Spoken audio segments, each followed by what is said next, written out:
let's talk a little men's national team in particular, because we have Laura on, and you, over the years, you've worked around and closely with John Herdman. So there's so much we could chomp off here with the them not getting friendlies now, and how that's going to affect their chances of making the World Cup now that the Hex looks really unlikely.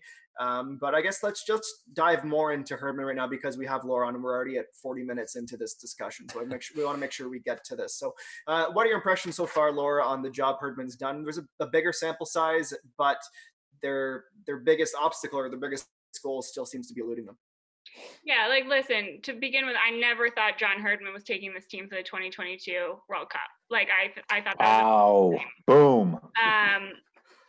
You know, it's nice for him to say it, and John is a great communicator. He's a great motivator, and I have to give him very big credit for the fact that he seems to have really got this young team on board, and I think that that's the most important thing that he could be doing right now. Like, these guys seem to really want to run through a brick wall for him, and I didn't know if that was going to translate from what he did before with the women to the men's team. You know, he speaks sometimes a lot in, like, you know, if it is to be, it is up to me, or like, oh, what's her like favorite? What's his favorite one? Like, cometh the moment, cometh the woman, or whatever. Or, you know, it's not about age, it's about how good you are. Like, he just speaks in these like idioms all the time, and I didn't know if that was going to translate. Like, he really picked the women's team up from like a breaking point where they needed those motivating sort of speeches when he first came on, and I didn't necessarily think the men's team was in that place. So I wasn't sure if those guys were just going to like roll their eyes and be like, come on, John, like, what's up here?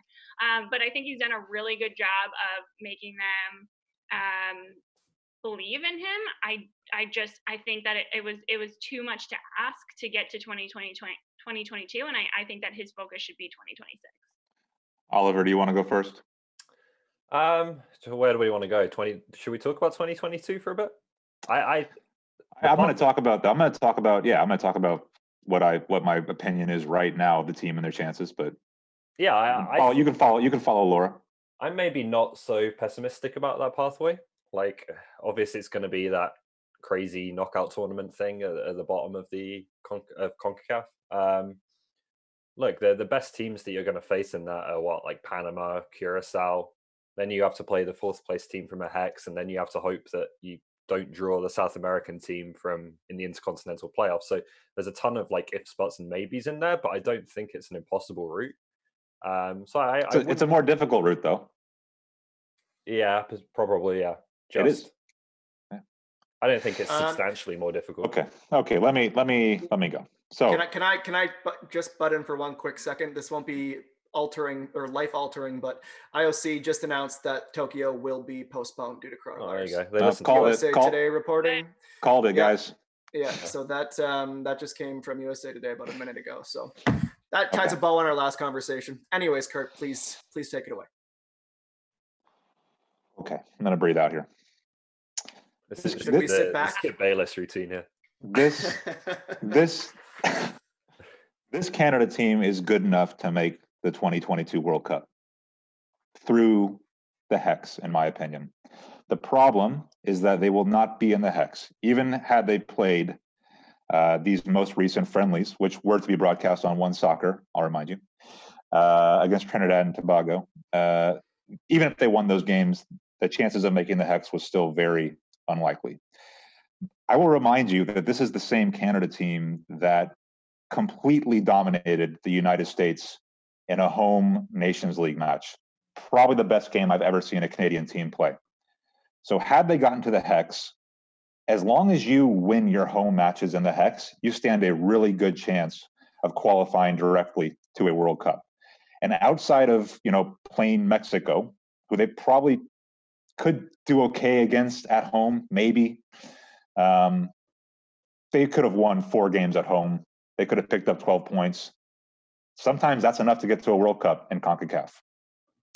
The problem, as Oliver Platt agreed, is that now they go into the Minnows tournament in all likelihood, and we'll have to get past the likes of Trinidad and Tobago, who I will remind people they have not beaten on the road since 1988. I have the numbers or the dates written right here. They have to go to Panama potentially. They have never won on the road at Panama. They have to go to Haiti, potentially, who I will remind you, they just lost to at a Gold Cup. Does anybody know the last time Canada went to Haiti and won? No. The year was 1985. This is very dramatic. They might have to go to Guatemala. They did win there somewhat recently in 2004. My point being, they have to get through a number of difficult home and home playoff games against teams that they usually don't beat on the road. So could they overcome that? Potentially. But then, as Oliver Platt said, they better hope they don't draw, Ecuador in the playoff game. So if it's South America, it would probably be tougher than that. It would be like Colombia or someone. Yeah. So that would be a backbreaker. Yeah. That's where I'm at, guys. That's where I'm at. I think way too much about this U.S. game. Like, it was a great moment, like, sure, but then they went and got dominated by the U.S. and it's not like they lost 1-0 or 2-0. It's like they got dominated by the U.S. a month later. Like, you got to show consistency, and one of the things that this team hasn't yet been able to do is show consistency. So, like, if you're like, would they be able to show consistency in the Hex? You just have to. That's what I'm saying. Is you just have to show consistency at home and then get it right on the road. And that's the one thing I don't think this team's prepared to do is, as we saw in that return leg, as Laura said, they were played off the park. You can't do that in CONCACAF. You have to play your home games the way you want to play them, and then you got to go on the road and survive. Yeah, that's something Canada can't do. That's the exact same story in the lower region as well, though. You win your home games and you don't completely implode away from home. Yeah, but there's no evidence. There's no evidence Canada's ever not imploded away from home. Okay, so why would they be better off in the Hex then? Well, it's still like, I'm not expecting them to finish top 2. I'm saying a 3rd place finish would probably be a reasonable ask given how good the team plays at home. Yeah, to be honest, like I think, I don't know, I don't want to sound naive here because I know CONCACAF is an interesting region, but for me, this is a completely different Canada team, and we should raise our expectations that they can get an away result at places like Panama and Curacao and Haiti. Like, for me, with the caliber of player we're talking about now, that should not be an unreasonable ask. I'm not saying that they can't do that. What I'm saying is I don't have faith that they can do it 3 or 4 times in a row. All they need is a 0-0 against. I know, but I'm saying it's more likely that Panama is able to do that again to them. Panama is able to come to BMO Field, sit back, get a 1-0 loss or a draw, and then go down and win in Panama City like usual. If Panama beats Canada by multiple goals, that would be a big failure for me on the part of the men's national team with the talent that is in that team.